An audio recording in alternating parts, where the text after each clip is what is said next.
ଆଜି ଆମେ ବନେଇବା ଓଡ଼ିଆ ଘରର ଭିନ୍ନ ପ୍ରକାରର ବିନା କ୍ଷୀର ବାଲା ଗୁଡ଼ ଦିଆ ସିମେଇ ଏବଂ ଏହାକୁ ବନେଇବା ପାଇଁ ଆପଣଙ୍କର କମ୍ ଖର୍ଚ୍ଚ ହେବ ଏବଂ ବହୁତ କମ୍ ସମୟରେ ଏହାକୁ ବନେଇ ଖାଇପାରିବେ। ଗୁଡ଼ ଦିଆ ସିମେଇ ବନେଇବା ପାଇଁ ମୁଁ କିଛି ସିମେଇ ନେଇଛି ଏବଂ 3 ରୁ 4 ଚାମଚ ଗୁଡ଼ ନେଇଛି, 2ଟି ଲବଙ୍ଗ ନେଇଛି, 2ଟି ଅଳେଇଚ ନେଇଯାଇଛି। ଆସନ୍ତୁ ଆମେ ବନେଇବା ବିନା କ୍ଷୀର ବାଲା ଗୁଡ଼ ଦିଆ ସିମେଇ। ଏବେ ମୁଁ ଗ୍ୟାସ୍ ଟାକୁ ବର୍ତ୍ତମାନ ପାଇଁ ଲଗେଇ ଦେଲି।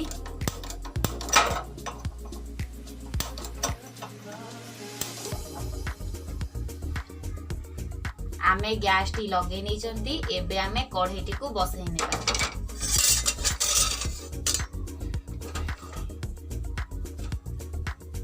କଢ଼େଇ ଗରମ ହେବା ପର୍ଯ୍ୟନ୍ତ ଛାଡ଼ି ନେବା।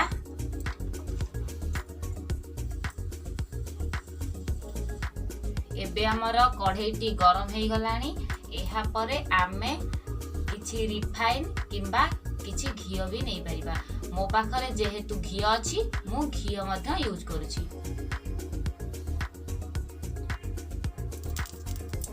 ଦେଖନ୍ତୁ ମୁଁ 2 ରୁ 3 ଚାମଚ ଘିଅ ନେଇଯାଇଛି।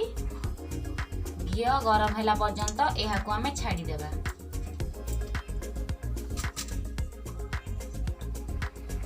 ଘିଅ ଗରମ ହେଇ ଆସିଲାଣି। ଏହା ପରେ ଆମେ ସିମେଇଟାକୁ ପକେଇ ନେବା।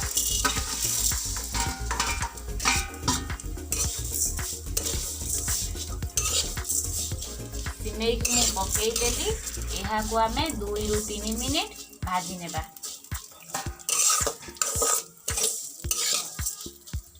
ଦେଖନ୍ତୁ ଆମର ଏବେ ସିମେଇଟି ଭଲ ଭାବରେ ଭାଜି ହେଇଯାଇଛି।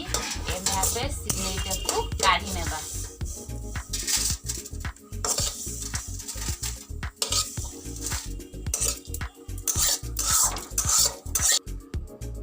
ଦେଖନ୍ତୁ ମୁଁ ସମ୍ପୂର୍ଣ୍ଣ ଭାବରେ ସିମେଇଟିକୁ କାଢ଼ି ନେଇଛି।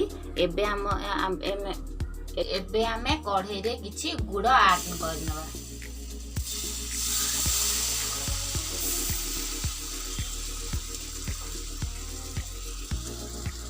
ଦେଖନ୍ତୁ ମୁଁ ଏବେ କଢ଼େଇରେ 2 ରୁ 3 ଚାମଚ ଗୁଡ଼ ଆଡ୍ କରି ନେଇଛି।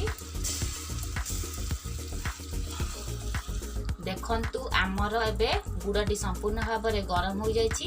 ଏବେ ମୁଁ ରଖିଥିବା 2ଟି ଅଳେଇଚ ଏବଂ 2ଟି ଲବଙ୍ଗକୁ ପକେଇ ନେବା। ଏହାକୁ ଭଲ ଭାବରେ ମିକ୍ସ କରି ନେବା।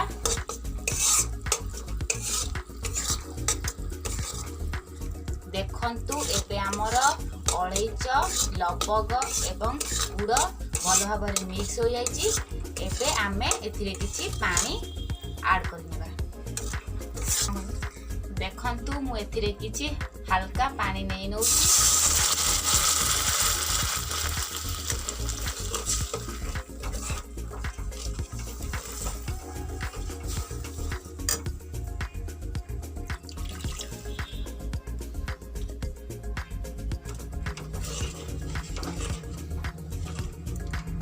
ପାଣି ନେଲା ପରେ ଆମେ ଏହାକୁ ଭଲ ଭାବରେ ଗୋଳେଇ ନେବା, ଯାହା ଦ୍ୱାରା ପାଣି ଏବଂ ଗୁଡ଼ ଭଲ ଭାବରେ ମିକ୍ସ ହୋଇଯିବ।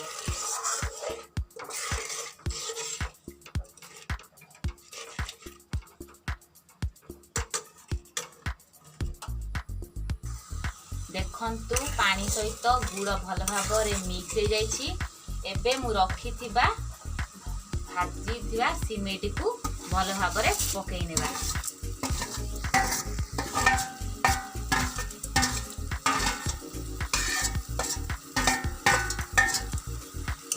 ସିମେଇଟିକୁ ଭଲ ଭାବରେ ଗୁଡ଼ ସହିତ ମିକ୍ସ କରିଦେବା।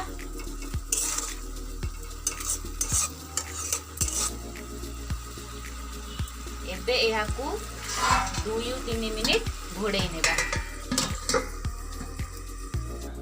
ଦେଖନ୍ତୁ ଏବେ ଆମର 2 ରୁ 3 ମିନିଟ୍ ହୋଇଯାଇଛି।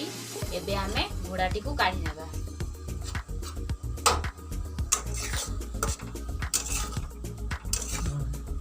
देखंतु गुड़ सहित सिमेटी भल भाव मिक्स हो गलानी। एबे आमे 8 ରୁ 9 मिनिट पर्यंत एबे आमे घोड़ाटी को काढ़ी नहीं देखिबा सिमेई भल भाबरे प्रस्तुत होइछि कि नाही।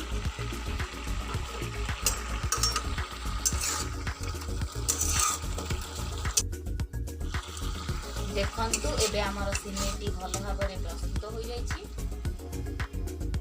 आमे ए सिमेईटी को गोटे प्लेट को काढ़ी नेबा।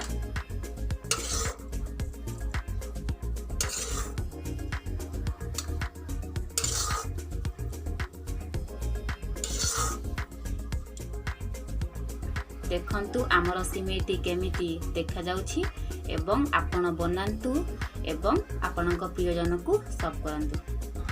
एबे आपण एहाकू बनांतु एवं एई आमर गुड़ दिया रेसिपीटी केमिति लागिला आम कमेंट माध्यम रे जणांतु।